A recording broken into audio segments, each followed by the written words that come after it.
All right, happy homeowners. We are over here in Newport Beach. You watched the video earlier today, this hand distressed walnut flooring. I want to share something with you.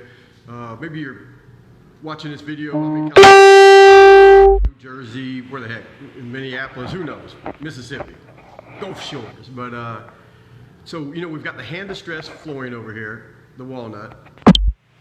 So I wonder, it's like, so you have your highs and your lows, and now if we were going to re-hand distress it, it would be a total different technique, total different everything, but we've got to sand this down smooth, so we kind of go cross grain a couple of times.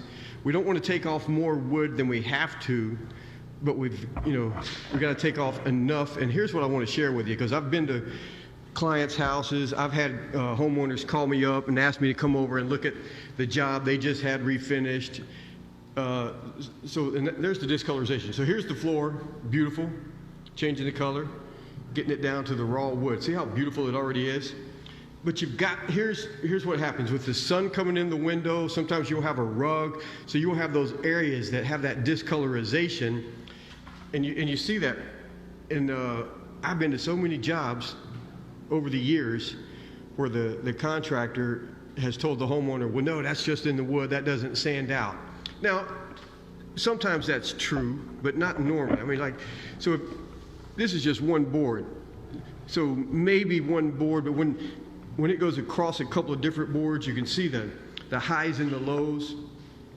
Now, this is one of our rough sandpapers, so we're going to take a little bit more off, but not much more, because as we keep getting a more fine sandpaper, these highs and lows are going to come out anyway, because each time we sand, we've got to take the scratches out from the previous sand. So I'm going to go super deep, get it super clean, because at that point I will have taken off more wood than I needed to.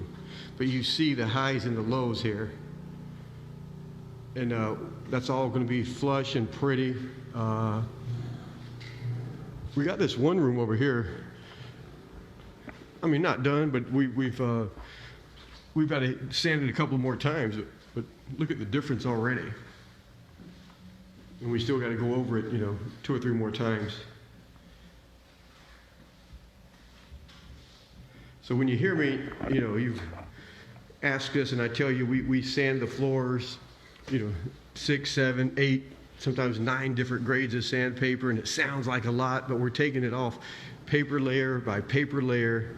We don't want to waste any of that beautiful wood, but we've got to, we sand this wood, we rub this wood, we love this wood, and we make it be the best that it can be. So we get it as pretty as it can be. And then we look like the heroes. It ain't us. The wood is beautiful. It ain't us. God's already did that. We're just bringing out the natural beauty of the wood by loving it, sanding it, rubbing it. All right? Just wanted to share that with you. Thanks, guys.